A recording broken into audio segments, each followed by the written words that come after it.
It's a great pleasure to introduce our next keynote speaker, Johanna Pirker. Johanna is a professor for media informatics at the Ludwig Maximilian University of Munich and an assistant professor at TU Graz. She is leading the research group Game Lab Graz and researches games with a focus on AI, HCI, data analysis, and VR technologies. Johanna was also a visiting professor at ETH Zurich in 2022, where I had the pleasure to meet her and to attend one of her captivating talks. She is truly passionate about developing games and environments that engage users to learn, train, and work together through motivating tasks. So Johanna was also listed on the Forbes 30 Under 30 list of science professionals, and she especially stands out with her efforts to advocate the background and cultural aspect of video games. In 2020, she received the Käthe Leichter Prize for her initiatives in the field of diversity in engineering and in the games industry. She also received the Hedy Lamarr Award in 2021 for outstanding achievements by women in information technology. So it's such an honor, Johanna, to have you here at the MIG conference, and please join me in giving a big round of applause for Johanna.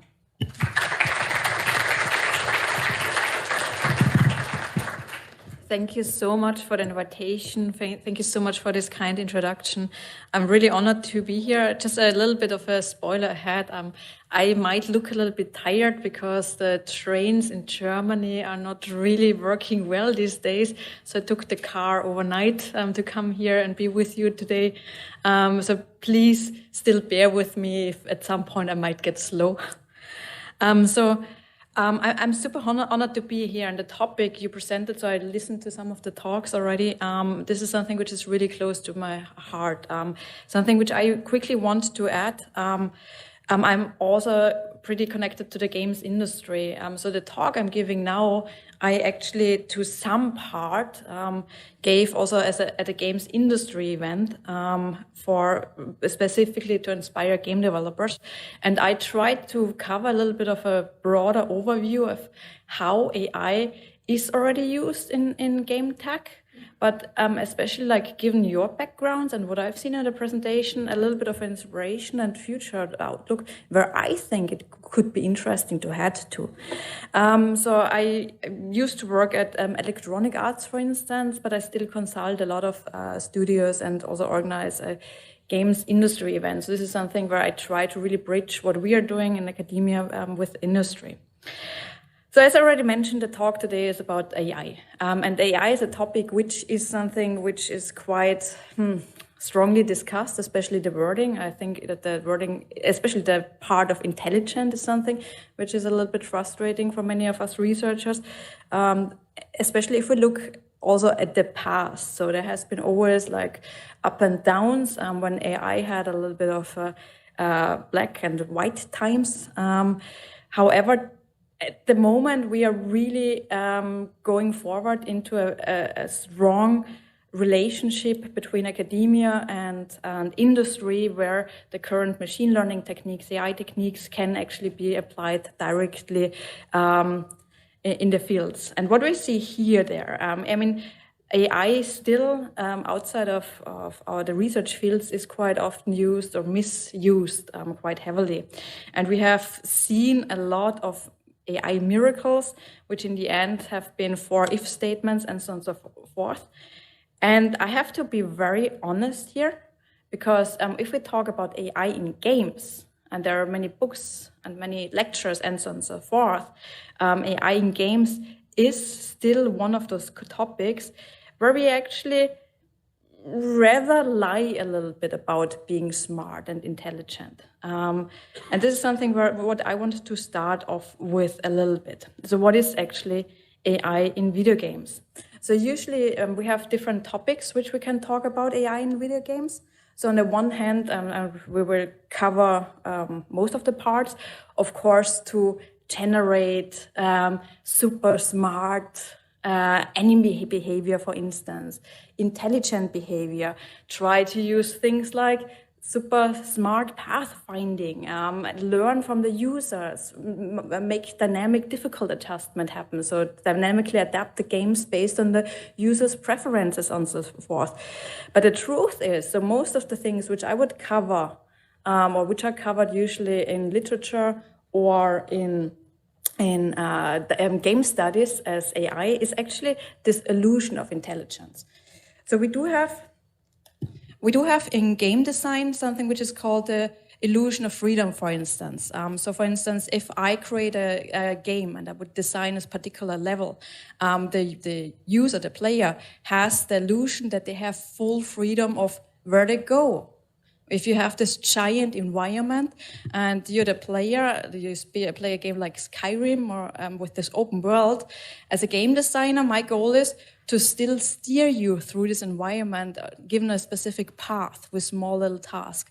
However, as a player, you have the illusion you can go everywhere. This would be, however, in game design, very overwhelming. What I would do as a game designer, for instance, you start as this level 0 character, level 1 character with this tiny carrot or a stick, a carrot on a stick, and all around you are level 80 enemies. And when I want you to go to the next level or to this specific path, I would surround you with really difficult enemies. And then the path which you're supposed to go, this would be a path where I'm leading you with a level 2, with a small challenge, which you can, however, bear. And this is this illusion of freedom. The illusion of choice is the same thing in stories, where you have actually the idea, especially in games, where you have this narrative and you make decisions. But we don't have 100 endings in the video games in the end. So the illusion of choice is here also, that you pick a specific part of the story, you make a decision, but in the end, the endings are very limited. But we still, as a player, feel happy that we are part of this. And we do have similar aspects in intelligence. So the idea that we are dealing with real intelligence in video games. And there are some issues to that. I mean, I don't know if anyone happens to know this clip. So in this clip, you would hear him being super happy, playing his favorite game, and he's going to his favorite quest now. Oh man, it's a multiplayer game. How nice! You can play with other people, right? No, so this is the moment where he sort of panics because all of a sudden he realizes he's the only human left in this world, and all of those other characters are bots. So he's the only real player left. And this is quite interesting. So even though when we look at games, whether it's World of Warcraft or any other multiplayer games, those are already really populated with bots. And some other issues we are facing, again, when we deal with enemy behavior, for instance, so trying to simulate smart human behavior. So in this case, oh no, you just stole my car. Oh, I cannot open the door. Oh, I should just walk away then. What else do we have? Oh, it's a GTA example. Oh no, oh this is terrible. Oh no, my partner, my girlfriend. Oh, I'll just sit over there. This might be smelly otherwise. So this is just like some things where we make fun of AI logic, right? But on the other hand, there are two sides on that. I don't know, any one of you played Half-Life? Yes, one person? 2, 3, 7, 17. Okay, good. So Half-Life, there was this pathfinding algorithm, if you can remember. And there was, it sometimes really failed to find a reasonable way for all NPCs to wait from a thrown grenade. And so rather than allowing the NPCs to attempt to bumble out of the way and risk appearing stupid, the developers instead scripted the NPCs to crouch down and cover in place in the situation. So all of a sudden, you would run around, if you can remember, and there was then even a game design feature as a player strategy that you know that the enemies would start crouching in case of a grenade, even though it was a bug. And there are many of those bugs, like the crouch cover bug from Half-Life. It was also very similar to NPC behavior in Doom, because starting from a bug in Doom, the NPCs started fighting other NPCs, and you could just walk by and ignore them. And those are the things which at some point started off as bugs, were then become known as very interesting game design features. But the truth is, those are things which are very important for game design. Because in the end, if we would create super smart systems in our video games, super intelligent enemies, what would happen? Can you still play the games? Would you win? Probably not. And this is this idea of the illusion of intelligence. So what we are doing is actually we are dumbing down our AI systems in games. So we are creating those super fancy systems to then break them. Because otherwise there would be no way that the actual player can win. And we call this also this artificial stupidity, so that we have interesting aspects where we as player can overcome the AI behavior. There are some tricks for in game design, and you might know those from games. I'm just curious, who of you is actually a gamer or playing? Okay, that's 74%. Very good. And who plays sometimes shooters? Okay. And in shooters, you might notice if the enemy would hit you, they always tend to have the perfect aim, obviously. So you would be usually already down at the very first shot. So one game design strategy here, for instance, you have the smart aim, but after the very first shot tends to be missed by the enemy. Because this is sort of this, okay, a warning sign, okay, you can now try to hide, you can try to run, you can try to fight. But this is why the first shot, for instance, tends to be a little bit of a wrong shot. And this is one of those typical tricks to dumb down the AI. So this was a little bit of an intro that AI in video games is actually something which is sometimes a very difficult concept to balance. Balancing in video games takes up to, 40% of the development time quite often to find a good balance between really smart and intelligent behavior, for instance, or the open worldness or the freedom of choices. But however, also on the other hand, that we don't make it too difficult for players to play. And in the realm of AI and machine learning techniques, and there are different interesting paths we can look at where we can contribute and where we can look at games from this perspective. And I think, so I will go over those examples, starting with playing games, contributing content. I think we saw really wonderful examples already in the first session today, how to contribute content also to games. Understand players, this is my main research realm. And then also, and this is where I want to sort of hopefully inspire you a little bit, how to design games. Okay, this is the easy one. So playing games and using AI to actually understand better games and then play them and compete, maybe also compete with each other, have some benchmarks to actually compare different systems and models with each other. Their games have been always really wonderful. So we know the RoboCop, where we train robots to play soccer or football against each other. We did have the first really breakthroughs. So this was I'm pretty sure most of you are aware of those breakthroughs when the first time the computer was able to beat Garry Kasparov in 1997. So this was already super early. This was one of the really, really strong ones. And I still really love this quote of Kasparov. I could feel, I could smell a new kind of intelligence across the table.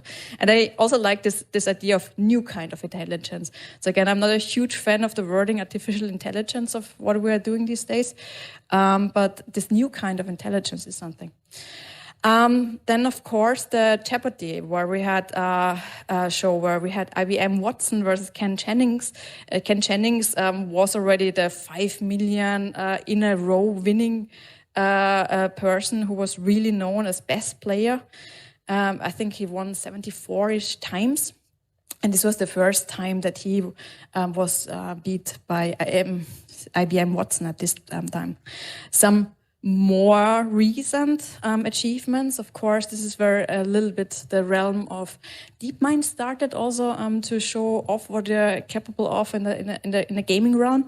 Go, which is much more complex compared to chess.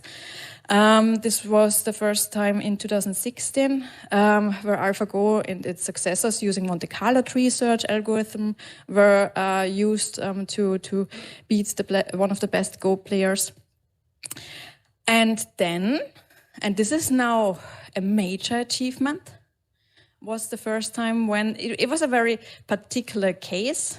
I have to say this, so this was not like the general gameplay, but a very particular case of StarCraft was played and also won by DeepMind's AI agents.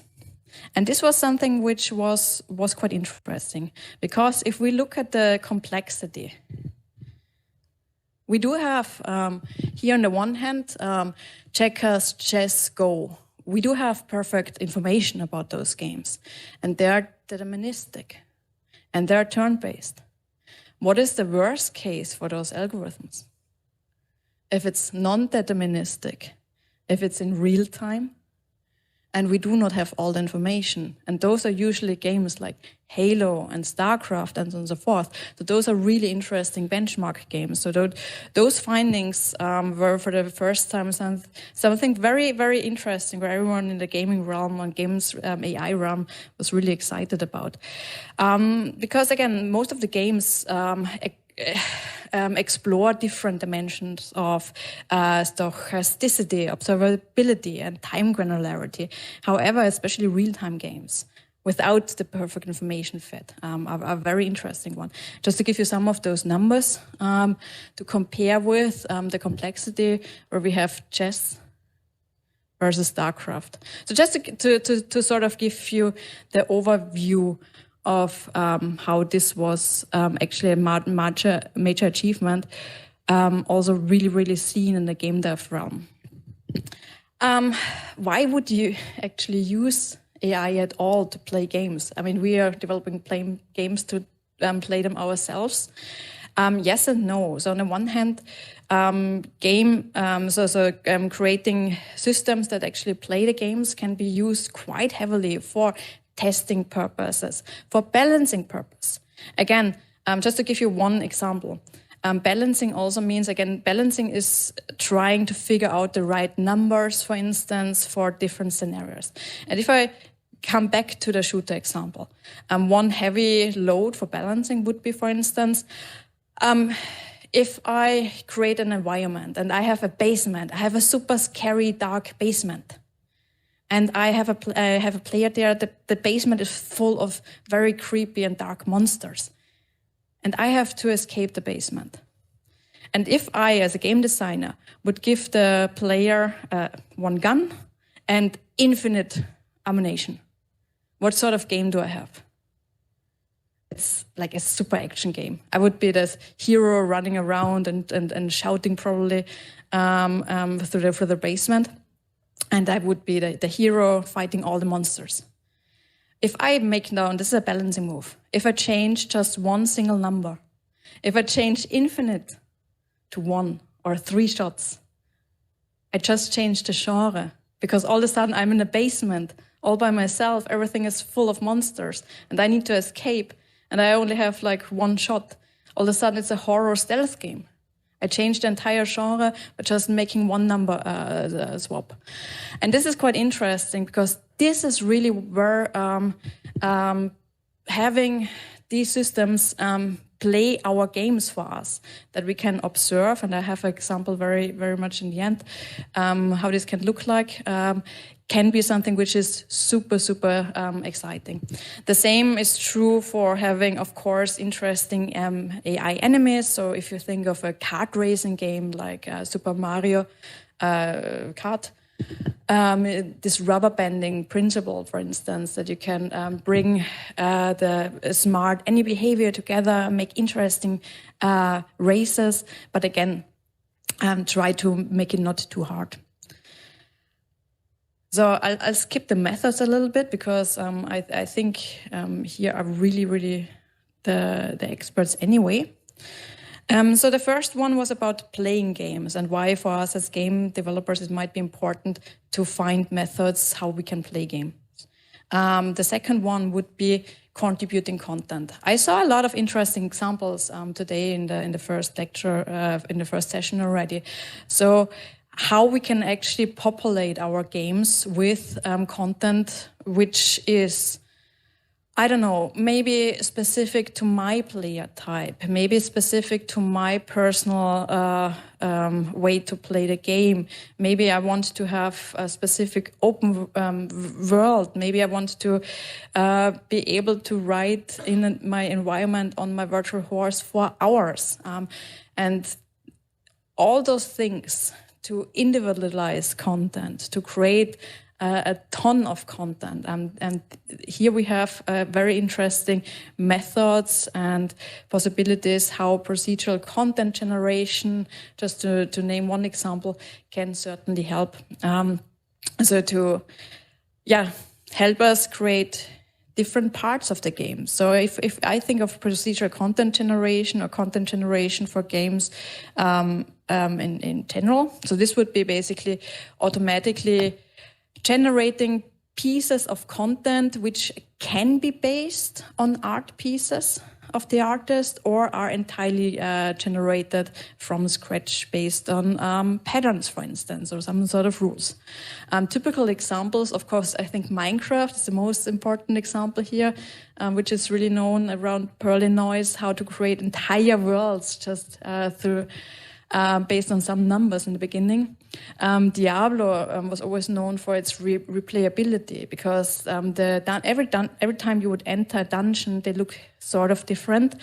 So you would enter the dungeon and it's getting gets created on runtime basically, based on small little Lego pieces basically. So you have a dungeon which looks like a dungeon part which looks like A, which usually can connect it to B or to C or to D. Then you have sort of a rule set. So they sort of look similar, that you are not entirely lost, but they're still always a little bit different. Elite, anyone happen to play this one? This one was a very important one because this was very early and one of the first games actually having the necessity to use procedural content generation to create worlds, because back then we did not have a lot of memory. So we are getting a little bit lazy these days to actually try to optimize what we are doing. But back then there was just not enough memory at all. So in order to create an entire universe, they needed to have some algorithmic approach. Spore was a very important example where you can create animations automatically. This was one of the first examples known in the games industry. And Borderlands, where you can have all sorts of different items and weapon types. In procedural generation per se, I just want to quickly raise some points here because this is also becoming really relevant when we talk about the current generative AI techniques we are talking these days about. Comes with a lot of fantastic features, as it might be. It might be cheap, it might produce a lot of content. It can adapt that content, as I mentioned at the beginning, automatically. So this is something which I find super interesting. So if I prefer a game where I can drive a car through my environment more often and the game automatically recognizes what sort of gamer type I am, then I could adapt the level automatically based on my game style. There are some interesting papers around Flappy Bird, for instance, where you have like a different width of the pipes, you can jump with the bird higher or lower, and so on and so forth. So some features which can be adapted easily if you recognize the player's level of experience with the game. You could adapt the difficulty automatically, add more pipes, generate the level based on that. Of course, saves memory. You can create really large worlds. However, there are always those examples where this does not really work, and this is also, I think, for all we are always doing, we need to keep in mind the artistic efforts and the artistic impulses. So the typical examples are a little bit sometimes Witcher versus Skyrim. So Skyrim was heavily procedurally generated, versus Witcher was really well handcrafted to many aspects.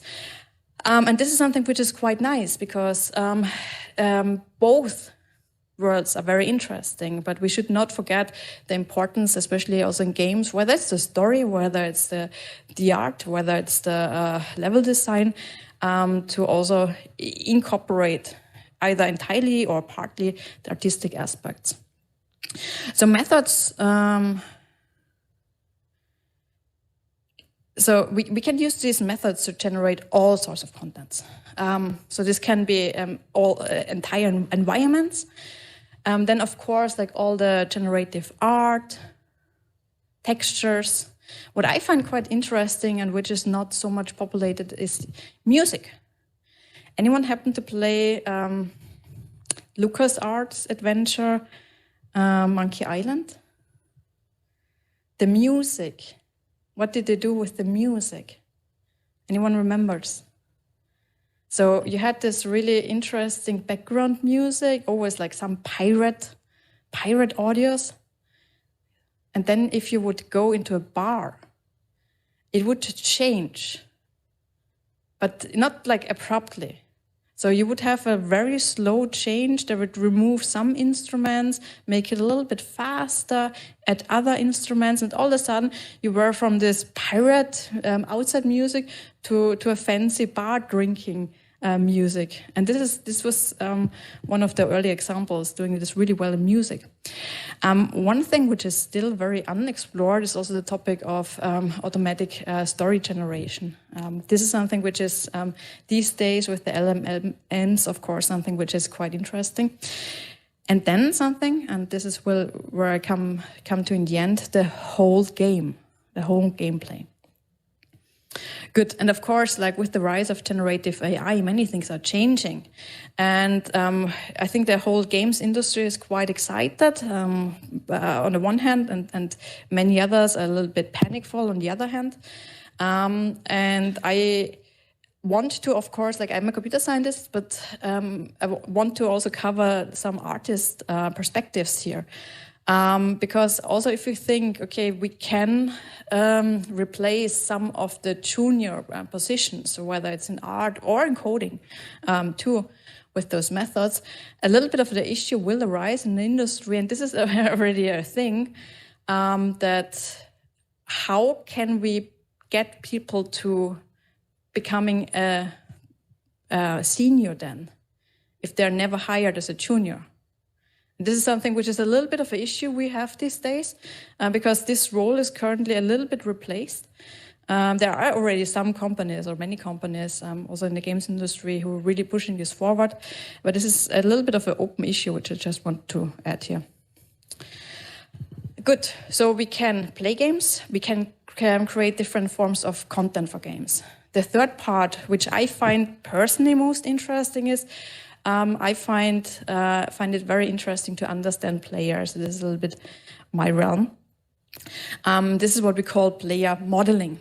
So here the idea is that we understand the players' interactions with the game or with other players to find pattern, to find different habits, find eventually problems. What can this be used for? So on the one hand, like I mentioned in the beginning, I can find different player types. So every one of us do like to play games in a different way eventually. And with methods like these, we can actually identify those behaviors, profile them. And I'll give you one very small example. Who knows this graph? battle schema types. So this is a very easy idea. It came up in the time of the MUDs, the multi-user dungeons, and Richard Bartle back then observed players playing multi-user dungeons, and then saw, oh wow, there are players, there are different kind of players. So if we look at this game and think of a game like World of Warcraft or any other multi-user game where you have a huge environment, an open world, and other players to interact with. So we have a world on the one dimension, the players, and we can act or interact. And then by observing those players, he found that there are players who really like to play with other players, who really enjoy solving quests together, being in a guild, competing together for a common goal, the so-called socializers. Then there are the people who really like to explore the world, try to uncover everything. If I think of a game like Skyrim, really ride on your horse through the whole environment, try to see everything, find the nice Easter eggs, enjoy the environment. Then the ones who like to achieve. GTA, you have 50 monster stunts.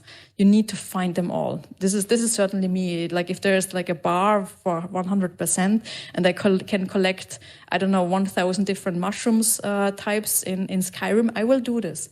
So this is the achievers trying to do tasks, achieve something, get something. And then the killers. This is a little bit of a misleading name. This does not need to be competing against each other in a very super competitive way, but being competitive and sort of, I like to be in a well-placed ranking. I like to be a little bit better. If I'm a level 80 character, I will show off my super 100 fancy sword in the level 10 zone eventually. And we'll try to also help other players just to show off eventually how mighty I am. If I ask in this crowd, who would rather see themselves as a socializer? 3. That's academia, yeah? Who would see themselves as explorers? That's nice. It's a lot of scientists. Achievers? Yes. Very many. And killers? Also, yeah. Interesting. Okay. But what did we see? Every one of us is different and plays games in a different way. The truth is, so this is a little bit a very easy way of pointing out player types. There are way more fancy models out there, and usually you're not only one, so it's rather like a DNA. So you can sort of span a net, like for instance, I am pretty much of an explorer, I'm definitely an achiever, I'm a little bit of a killer, and I'm also medium socializer. So you could create a DNA, a net structure basically on that. And this is an example how this can look like in a game. So what we would do, we observe the behavior. We have a game, we have a story mode, we have a campaign mode, we have an arena mode.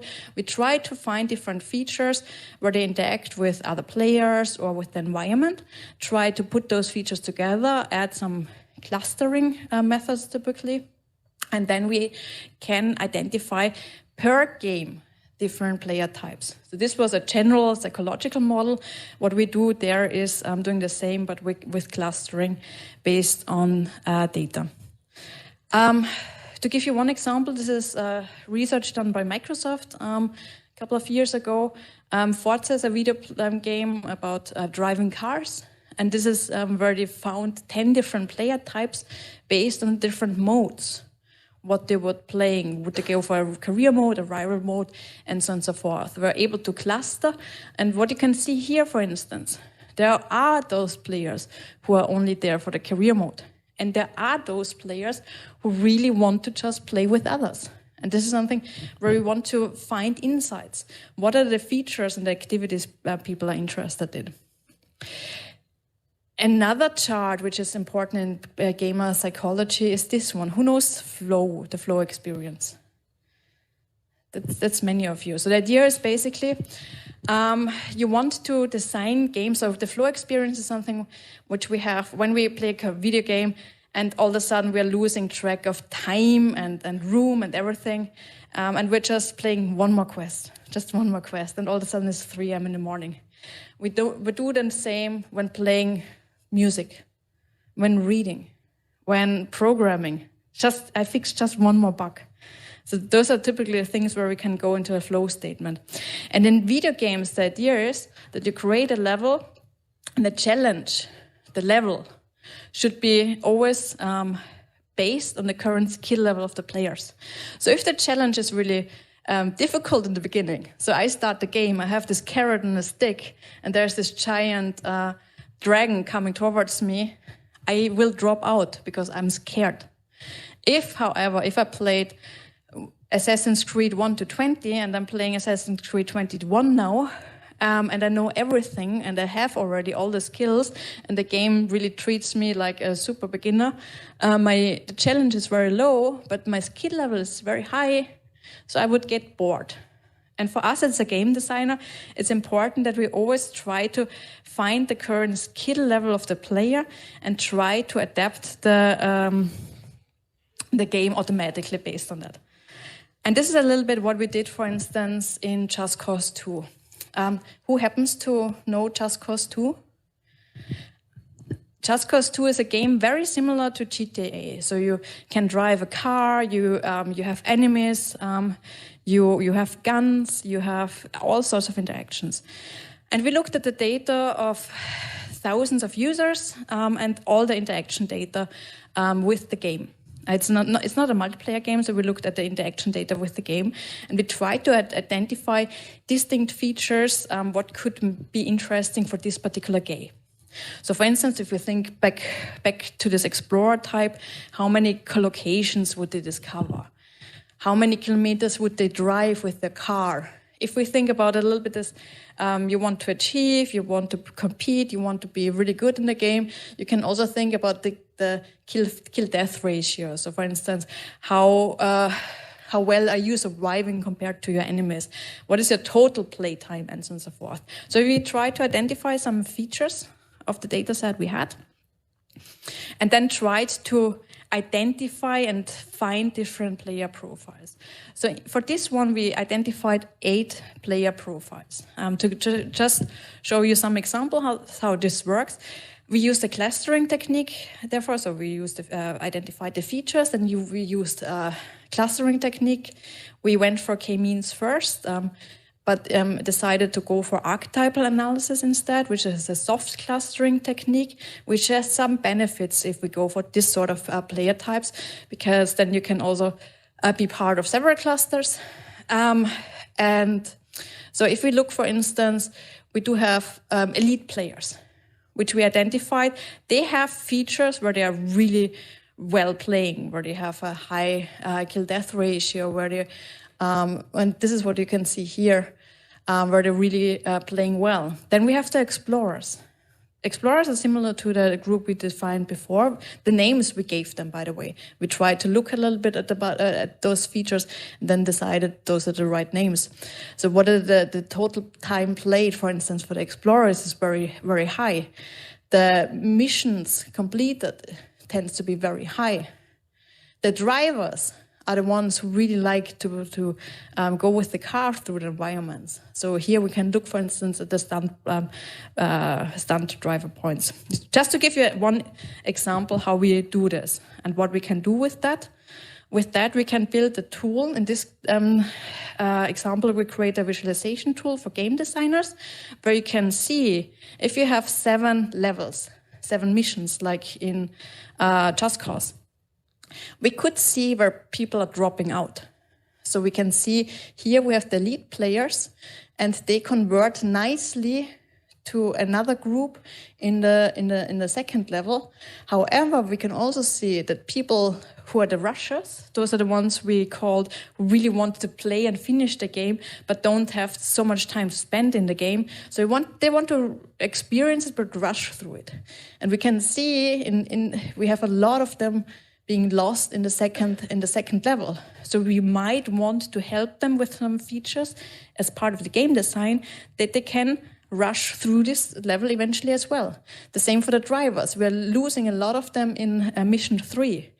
How about, as a game designer, I would add some features that they can also have some driving experience in this level. Another research piece to describe the interaction between users. Destiny, anyone of you played Destiny? So this is your data now.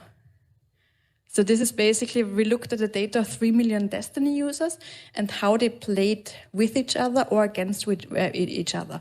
So what we tried to do here, for instance, we wanted to find out if players are getting better, if they're always playing with their friends, or if they are getting better and are more engaged, looking at playtime, if they play with strangers. Just to give you one example.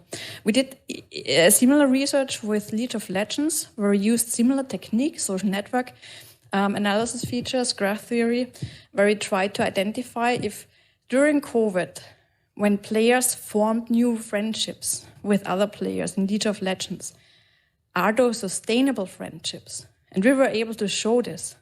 We were able to show that friendships in League of Legends formed during the lockdowns were actually sustainable also after COVID.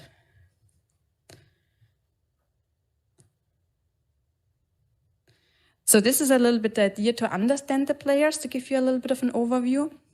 So we want to understand the behavior, how we can improve maybe fairness in the games, improve the understanding what they like, what is helping them to learn, what is them helping to finish the game, to excel, but we also provide tools for the game designers.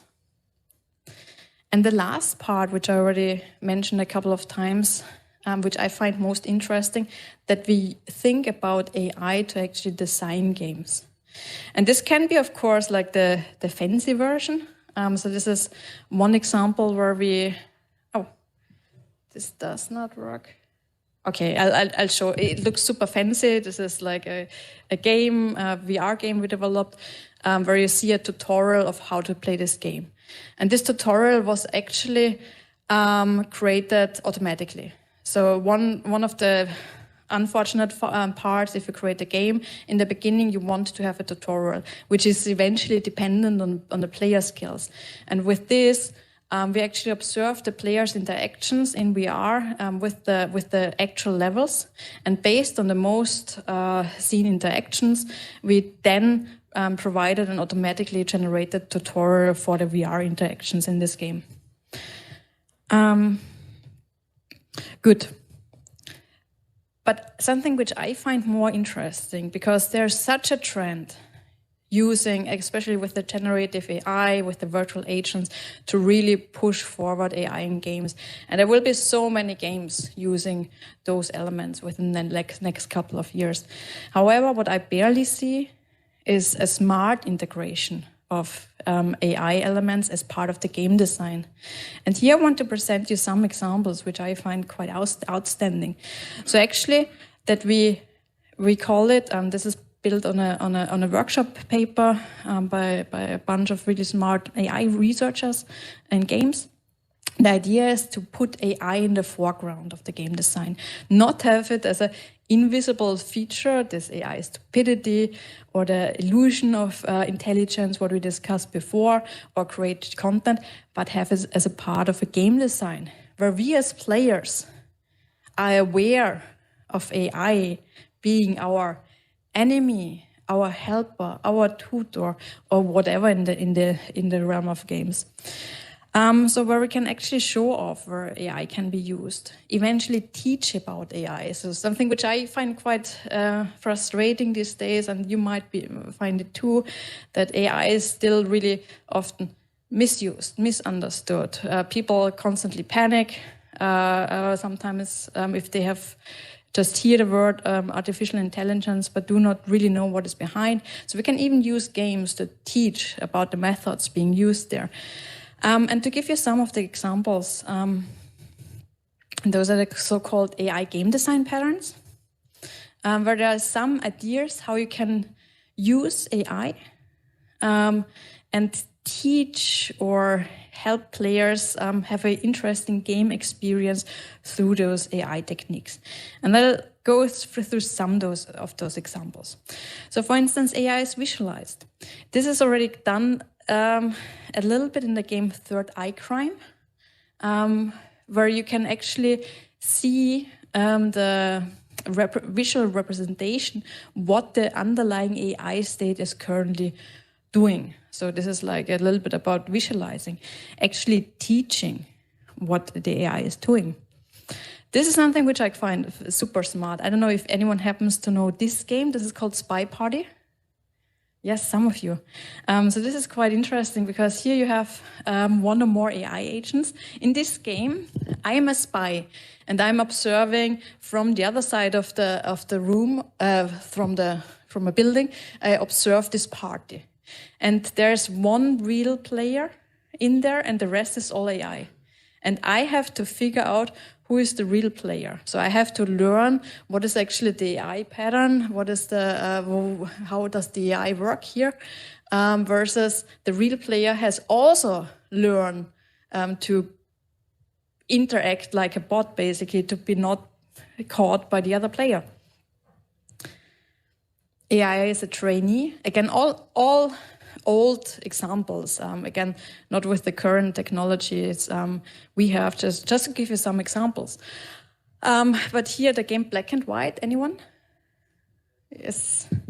Here you have actually an AI agent, which you have. You are sort of a god person, and you have to train your helpling in order to achieve specific tasks to help you excel and then play this game.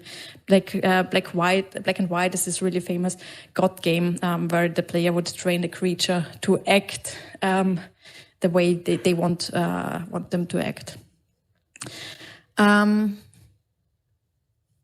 Maybe one last example here would be AI as a villain. This is the game Alien Isolation, which is a first-person survival game. We are in this creepy scenario where we have to basically survive. And the enemy's goal was never to actually kill you as a player, but to creep you out as much as possible, to really make a very interesting experience, full of tension and excitement for the player. So the AI, it's about learning about the player first, and then really trying to interact with the player, in this case in a very creepy, villainish way. This is something which I also find quite interesting and inspiring. And last but not least, AI to create games. So this is this idea of Flappy Birds, for instance. So Flappy Birds is this mobile game, which was super popular back then. You would press and then the bird flies. And what was done here, you would have a different balancing feature. So basically you can have the different features like the width of the pipe, the length, how many pipes there are, how the bird would behave, what is the physics. The speed, and then those things can be simulated and very easily. In this case, they did it with Monte Carlo simulation to find different patterns of difficult levels in this case, and levels which can be interesting for the players. This is a similar example we did with a line runner game, very similar feature set.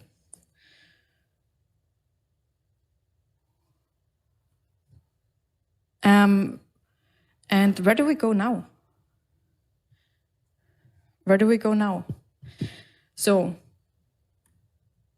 what I find quite interesting, again, to talk about the general AI influence, not only on what is cool research-wise. Again, think a little bit out of the box. I hope some of those things, especially in the end, inspired you to think about AI a little bit out of the box, but also use it for good.